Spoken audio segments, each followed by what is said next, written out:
So, I'm 30 female, the wayward, and my betrayed 34 male, and I have been together for 3 years.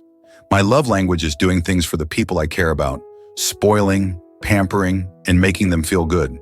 It's how I show love.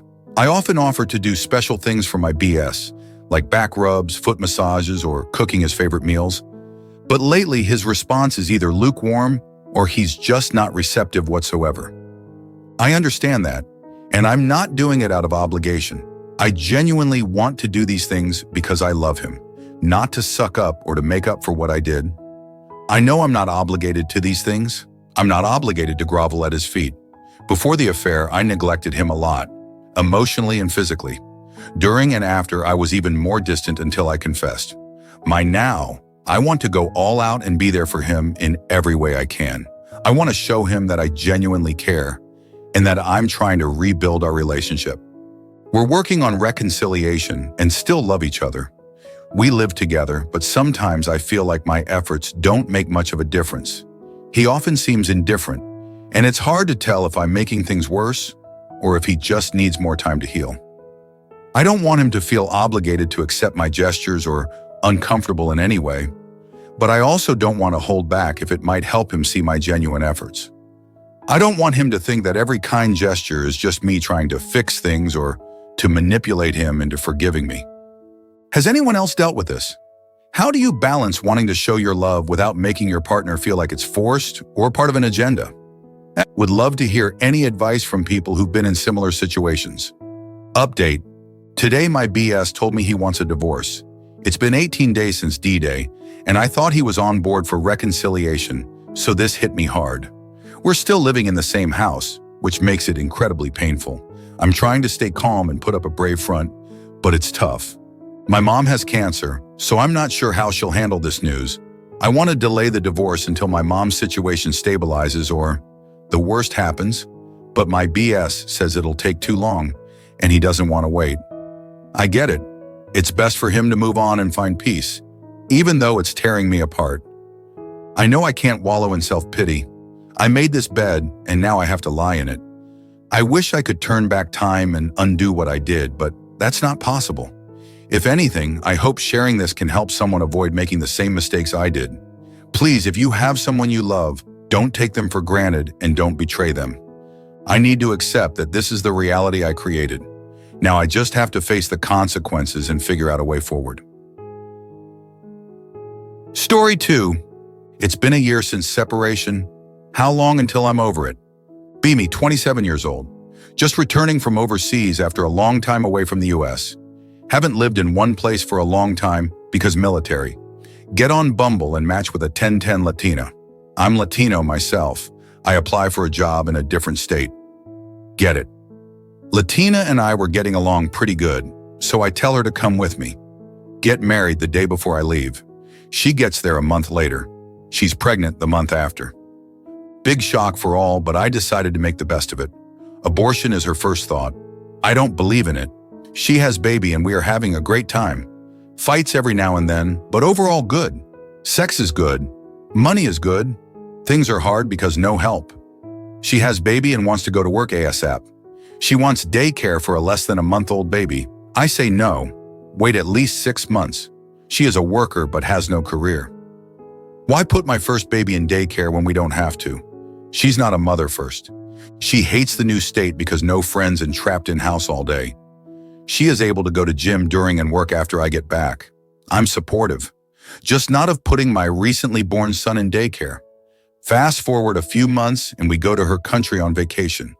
All her family is there. She's there for 2 months and I visit in between for 3 weeks. Her family is awesome. They love me. I find weird search on her phone. Get back to the US and look up her search. It is a site for sugars. Make a fake sugar daddy profile and see her profile there. I want to puke. I want to rage. I want to punch things. Her pictures in our apartment with baby treats in the background. I didn't confront her. She still had 2 weeks left in her trip. I try to find explanation, but I can't. She had told me she was signing up for online classes in her country. Only she needed to take final exam in person every 4 months. I conclude she was going to date sugar daddies in her country and make money on the side. Would have file for divorce, make plans to move back to original state since my mom is there. She gets back and drops son off with my mom, gets to new state and have her help me clean apartment we were living in. She's served the day after. Her initial reaction, Anon, if you want a divorce, why go through all this trouble? She reads the papers, gets to the prostitute part and me wanting full custody, freaks out and starts calling bullshit. I'm a list. I'm not a man for not confronting her. The following months were terrible. Had to wait 6 months to refile divorce because we were no longer living in first state. During these 6 months, I found out that during the 2 years we were married and living together, she had been creating multiple sugar baby profiles and testing the waters, waiting for the perfect opportunity to be a whore. She creates a new profile in the new state we are living in American Sugar Baby site.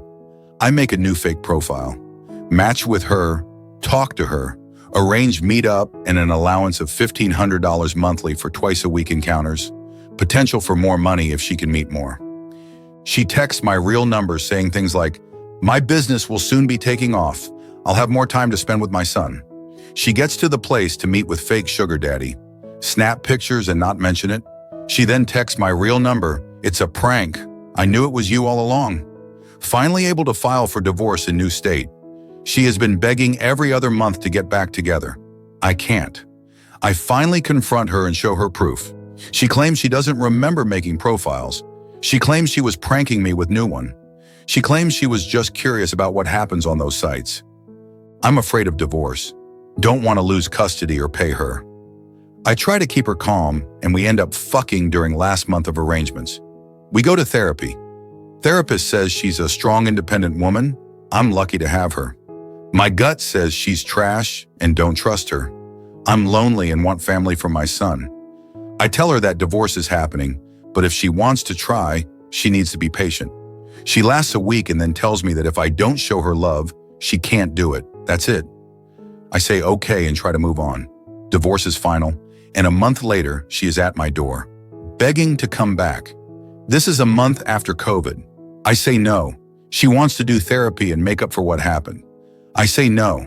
She's furious she's rejected for the first time in her life. A few weeks after, a random, like on my social media. It's an older man and then takes the like off. Do some research. It is the owner of a house she used to visit when I had a private investigator to get proof she was a whore. She used to go to this house late at night. Her current sugar daddy, he's 50 and net worth of a few million. Don't know allowance, but whatever. End of story. This is a crazy story and maybe a new one here.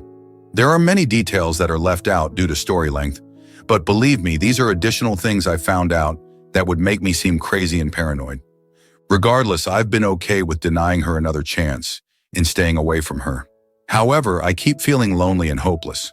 Right now, I feel women aren't worth my time, and I'm not willing to be vulnerable and put myself out there again. But for how long? It's been over a year.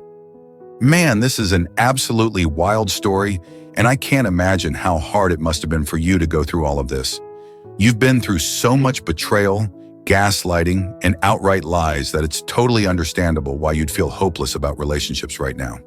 Honestly, it's only been a year since the separation, and what you went through is a major trauma. Healing takes time, and there's no set timeline for when you'll be over it. It sounds like you're in a constant mental battle, wanting to move on but feeling trapped by what happened. It's important to remember that the person who hurt you was deeply flawed, and her actions don't represent all women. What she did is a reflection of her, not you or your worth. But it's understandable that you're hesitant to open up again, especially after everything. My advice is to keep focusing on yourself and your son. Therapy could help, not for her, but for you, to work through the trust issues and anger. It's okay to feel lonely and angry, and it's also okay to not want to jump back into dating. Take the time you need and try to surround yourself with friends or family that can support you. Eventually, when you're ready, you'll find that not everyone is like your ex-wife. There are good people out there, and one day you might be willing to take that risk again. But for now, be kind to yourself and give yourself the time you need to truly heal. There's no rush, and it's okay to take things one day at a time. You deserve someone who appreciates you and respects you, but first you deserve to find your own peace.